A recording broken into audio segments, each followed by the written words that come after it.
I'm Dr. Jett, and I've had a passion for public health for over 30 years. Now I'm in a position to effect change, and these are the critical conversations about health and our community, with people who can help me make those changes.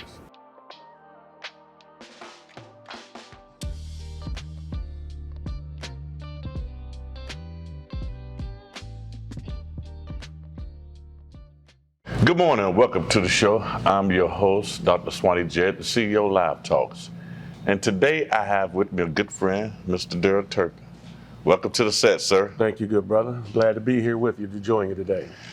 So, as I usually do, I start off asking questions about your background. Yeah. And so tell me a little bit about yourself. So I'm a native Louisvillian. Grew up West Louisville in the Victory Park neighborhood. Okay. And had three older brothers. I'm the youngest of four. Mm-hmm. And, grew up like many young black men, aspiring to play sports. And, I'm one of these guys that believes sports probably saved my life. Okay. Because most of the guys I hung out with at that time, and now looking back, a lot of those guys went to prison. Mm. Most of them are deceased or were killed. But sports and good coaching. So what did you play? I played football, basketball, okay, and ran track. Was you good? Heck yeah, I was good. Yeah, I was good. Actually, I enjoyed basketball more, but I excelled more at football. Okay. All right. What position you play? I played linebacker. I played outside defensive end. Okay. I played mostly defense. Okay. Yeah, but enjoyed basketball. It was basketball. I went to Parkland. Okay. Yeah. Parkland Junior High School back in the day, and I had a coach that I was probably the second or third best player on the team. Okay. And I had a coach that literally tried to take me out of the game because I was screwing up plays. Right. I wasn't doing well on defense. I mean, he was like, "Turp, get out of the game." And you know what? I told the coach, "No, I'm not coming out of the game." I told the coach, "I am not coming out of the game." And he left me in. He let me in, and he left me in, and I continued to play. And finally, I was like, "Man, let me just go ahead and sit down." So after the game was over, he said, "Turp, you're off the team." Right. And I was like, all right, I threw in my stuff and left. And I went home. I had three older brothers that basically ripped me. I mean, they let me have it. They were like, "What's wrong with you? You got a bad attitude. You need to get yourself together." So I was in the 9th grade and went back to the coach, begged him, "Please let me back on, please." And he said, "I'll let you back on the team if the team votes you back on." Right. So I figured they would because they were friends of mine, and I was a pretty good player. Right. And they voted me back on the team. And coach literally told me, "I'll let you on the team, but you will never play another game." And every game that season, I sat on the bench with a clipboard and took stats, sat next to the coach. Okay. And he never let me play. Wow. And I'm thinking like he's going to let me in at some point. I mean, I'm one of the best players on the team, especially when we blowing out another team. I mean, we're blowing out a team by 30. I'm surely going to get in the game. Right. Never played another game. Wow. So at the end of the year, coach looked at me and said, "Turp, you know what? You proved a lot to me. I hope you learned something from this experience. That anything you put your mind to, you can do. Good luck to you. I hope you have a good life." And from that point, Dr. Jett, from that point, man, let me tell you, that changed my whole perspective about dedication, commitment, and putting my mind to things that, determination to achieve whatever goal I wanted, just from that experience. So I believe that was a turning point in my life that probably saved my life. Let's talk about because you got, I don't know what it feels like to have older brothers. so you got 3 older brothers. Yeah. Right. So how influential were they in your life? Amazingly, they taught me everything. My father died when I was age 4. So a lot of what I learned the good, the bad, the ugly, the good information, and the misinformation. Mostly came from my brothers. But I think the main thing was commitment, dedication, and loyalty. And that was instilled by family. You know, these brothers were very loyal, committed, and very smart, very talented, intelligent brothers as well.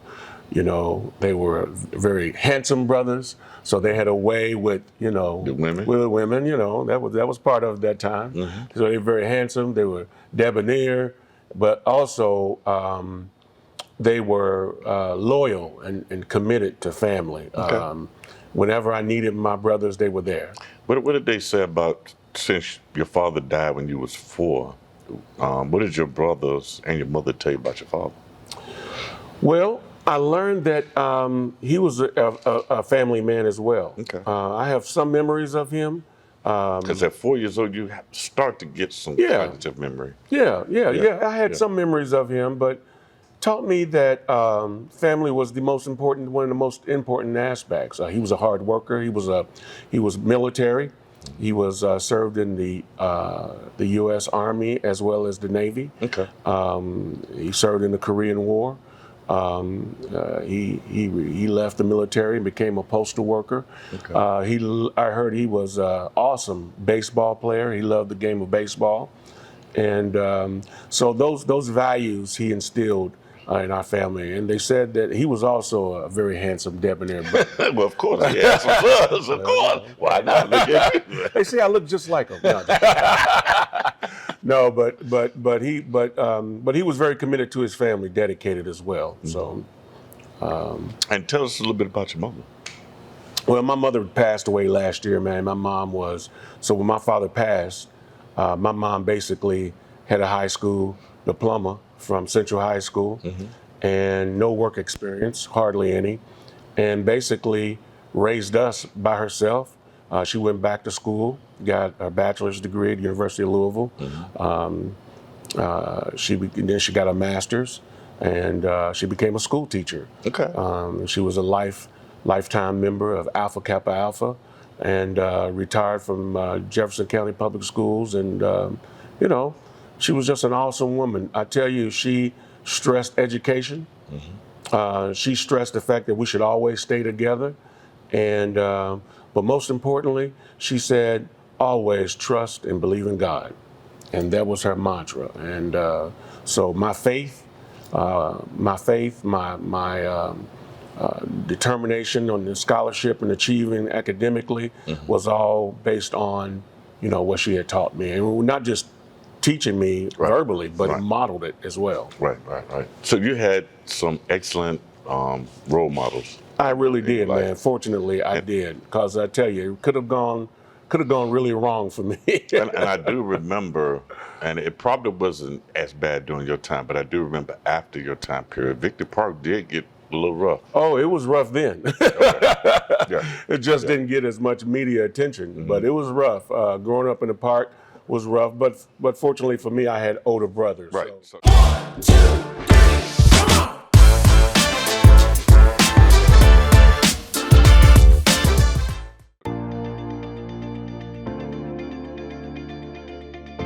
Hi, my name is Farron Jackson. This is Shakoya Gurton, and we're both medical assistants here at Park Duval Women's Health.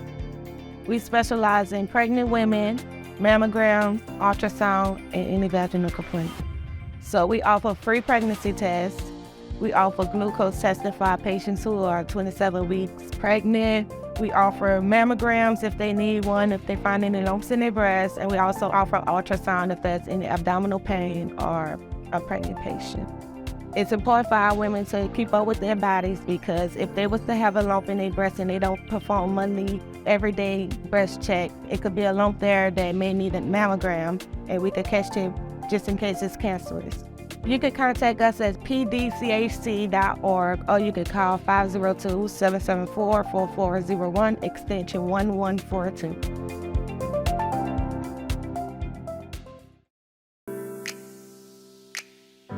My Park Duval Community Health Center is right here. Communities in our name.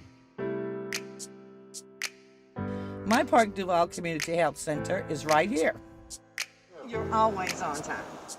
Because we serve the community. My Park Duval Community Health Center is right here. Park Duval Community Health Center, providing quality health care, one person, one family, one neighborhood at a time. At Park Duval, we offer a variety of services for behavioral health needs, such as therapy, medication management, case management, and we also have community health workers. Here at Park Duval Community Health Center, in our behavioral health department, we provide you with the tools to help improve your life and your mental health. If you or someone you know is experiencing thoughts of suicide, please don't hesitate to give the Suicide Prevention Hotline a call. This could save your life or someone else's life. So walk me through high school, and what made you decide to go to college? So I'm a child of busing. Okay. You know, I came right after forced busing, and I went to high school.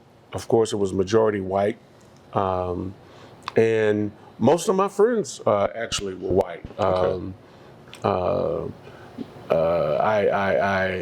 I played sports. I played basketball. What high school? Went to Atherton High School. Okay.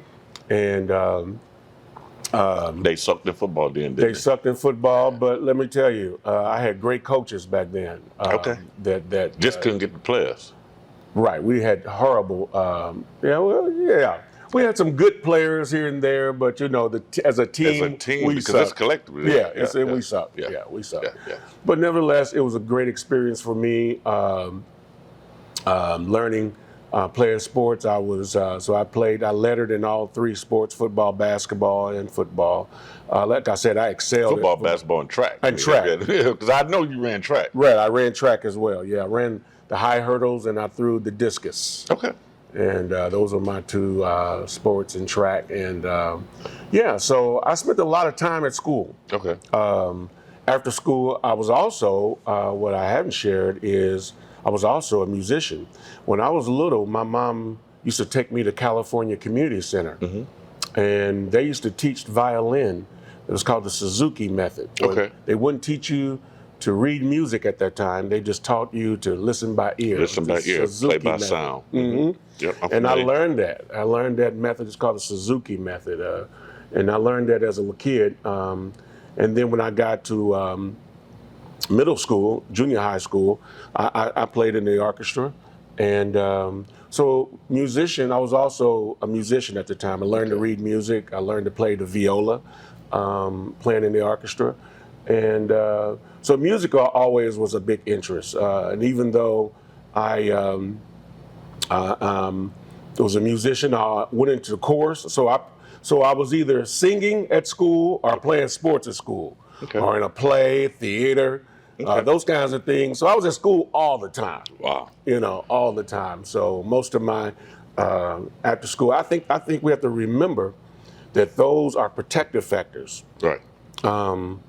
You know, if I had gone home and just been hanging out in the streets, A little bit I don't different. know where I would have been. But I was going to ask too, you know, how was that transition coming from Victory Park, predominantly black community, and then being bused to Atherton? Yeah.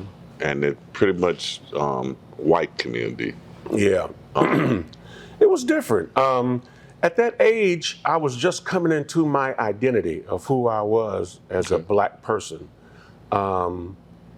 noticing differences, and at that time, I even began to understand that while I made good friends, but it was always I was the black friend. Okay. You know what I'm saying? I wasn't just a friend. Right. They had to make sure that you be known that it was black. I used to have guys who say, "Hey, Turp, you're my best black friend." You know, even in my dating circle, it was always a problem being black. Okay. So, which was probably one of the decisions why I went to Kentucky State University. It was at HBCU. Mm-hmm. One of the major factors was I wanted to reclaim and learn and be around more black people. Right. And not that that experience was horrible. Right. They Right. treated me, my white friends treated me great, you know, and some of them I still call friend today. Right. But it was always that delineation, black and white. And maybe sometimes, and we can dive further into this, if African Americans go to PWI schools, they might lose the identity of who they are if they don't know who they are. That's right. That's right. And I think, that's important. What you're saying, Dr. Jett, is that you have to instill those things early on. Right. You know, because even though I went to a majority white school, and I had some black friends too there, but most of my friends were white. But I came home, I went to a black church. Okay. When I came home, I did go to black activities in the community that celebrated my blackness and taught me the history of my blackness and the heritage, and taught me to love being black, which is important. And those things were instilled in me early on. And if you want to go one step further, so if you had not grew up in that community and you had grew up in the white community, if your parents wasn't strong to teach you about who you were, now you walk out into the world thinking that you're white, but everybody else treating you like you black. Hey, now you're a lost soul. No matter if you're a master's, doctor, lawyer, judge, PhD, no matter what your educational level is, still you're always going to be black. And that was a valuable lesson that I had to learn from that experience, that even though I went to a white school and had white friends, I was still black. Right. And had I not learned to love myself and celebrate my blackness and be okay and comfortable in my own skin, it could have been problematic for me. And so we think about how individuals that, grew up in a suburban environment and don't have that foundational background, and then they go to predominantly white schools, they tend to have an identity crisis. If somebody doesn't grab them and say, look, this is who you are, and you need to be able to handle when people come at you and berate you in a certain way. And then, history repeats itself. Some of the same offensive words seems to come back into the vernacular, and sometimes the young youth don't even understand what it means. So we have to be very careful of that. Dr. Jett, the thing of that is parents, black parents, want to protect their children from the streets. Right. So they move out in these mostly white neighborhoods, send them to maybe private majority white schools to try to shield them from some of the negative aspects of what the street is. But then they lose their blackness. Okay. But yet some parents understand that I would rather for my child to go to a school in their neighborhood to learn their blackness and celebrate it and appreciate it, rather than not have them exposed to that. Right. They have a better chance of having a more well-rounded education and exposure. Right. So my suggestion is the scenario you just discussed, if a parent does grow up or raise a child in that environment, that they at least make their pro-social after-school activities black. Okay. They can go to Rites of Passage program, they can get them involved in a church, a community center, some type of program after school that they can celebrate their blackness. Right. 1, 2, 3, come on!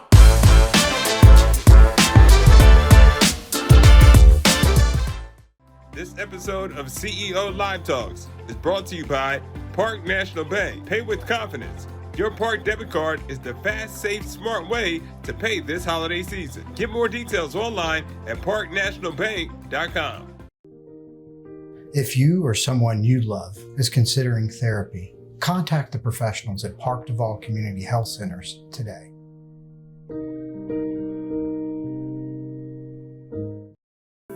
My Park Duval Community Health Center is right here for them. Park Duval Community Health is right here for your children's primary care. At Park Duval Community Health Center, our team of highly dedicated pediatric physicians administers state-of-the-art care right here. every day. Because serving the community is more than part of our name, it's our mission. Park Duval Community Health Center, providing quality health care, one person, one family, one neighborhood at a time.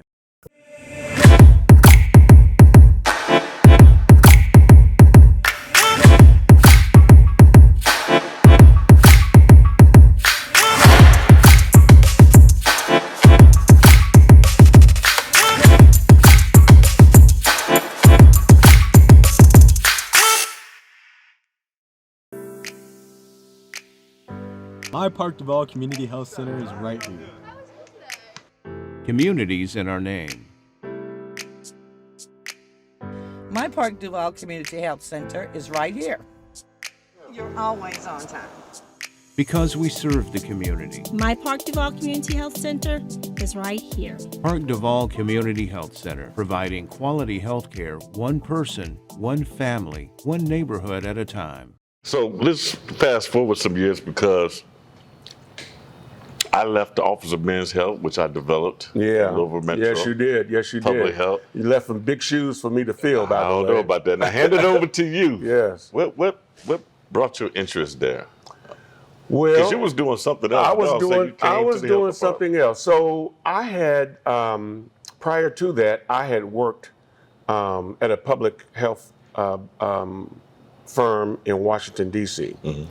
So that was really my real first experience in public health. Up until that point, I was working mostly in the mental health, substance abuse disorder programs, particularly focused with criminal justice populations. Mm-hmm. I had started working in drug court, started one of the first drug courts in Kentucky, started the first juvenile adolescent treatment court in Kentucky. Mm-hmm. Started the first women's dependency program in Kentucky. We started also a fatherhood initiative using problem-solving court models. So mostly my work was done in the clinical aspect of criminal justice, mental health, substance abuse kind of arena.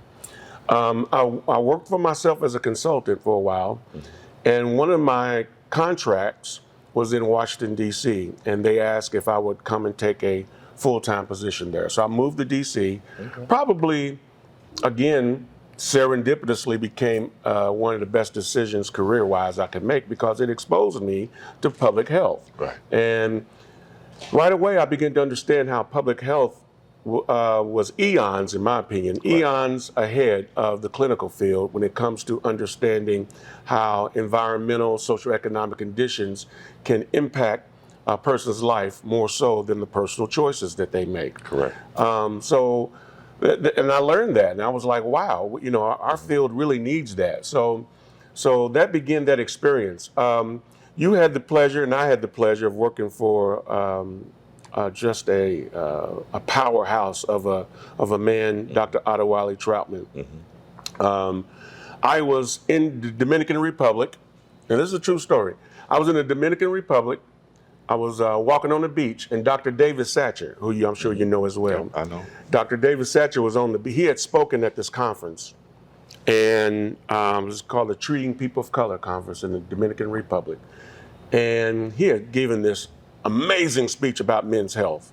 I mean, it was like, whoa. I mean, the hairs on the back of my neck was standing up. I was so inspired. I was like just blown away. And I was on the beach later that afternoon playing hooky from the conference.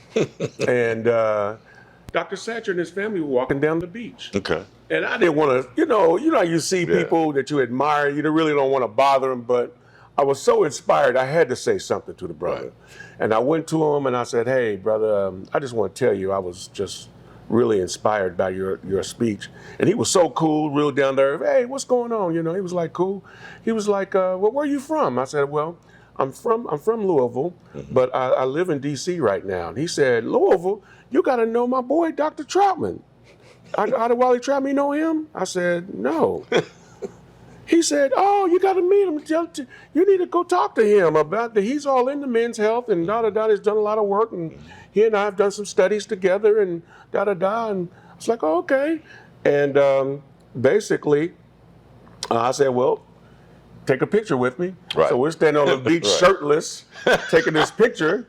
And I sent it to Dr. Troutman. Right. And he said, hey, next time you in Louisville, give me a call. Come talk to me. Come talk to me. So he knew I had an interest in men's health. But you had already been doing it, starting it, running it. Took the research from Dr. David Satcher and Dr. Troutman and duplicated some of that research in Louisville to create the Office of Men's Health. And the interesting correlation is if you look across the nation, there are very few Office of Men's Health, and there were none associated with the health department. So you always have Office of Women's Health. Yes. Yeah. Right. And the interesting thing that I found in my research was that you have African American men dying at higher rates than anybody else. Yeah. So why not? Right. Right. So I was delighted when you came and took over for me and elevated the program because I went to Bullitt County to become a health commissioner. Yeah, but you left some big shoes to fill, man. It was a tough job. You left me with some tough shoes to fill.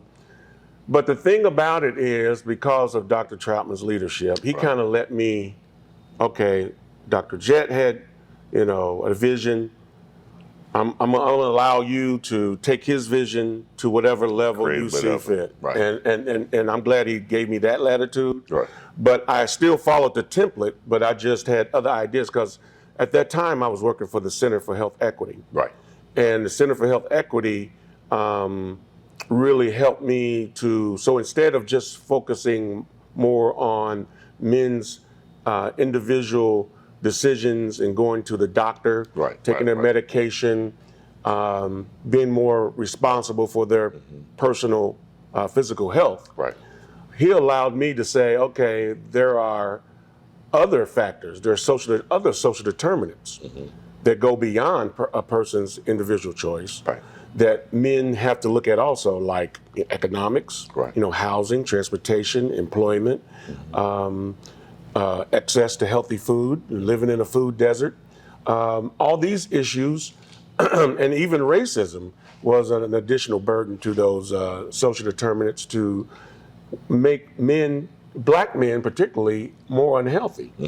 And so while they need to, make good choices going to the doctor, and they got to do a lot more than that. But they also have a responsibility to look at the community and how they can become advocates to change their community and change policies in the community to make their community healthy and safer. Right. So that was more the aspect that I put on top, even though we started doing the barbershop conversations and the health fairs and barbershops. That was good. We did other health conversations, but also we started a board, a men's health advisory board that would allow men to make policy recommendations to address issues like food access, to address issues like safe, affordable housing, to transportation, to look at economic opportunities that will impact black men.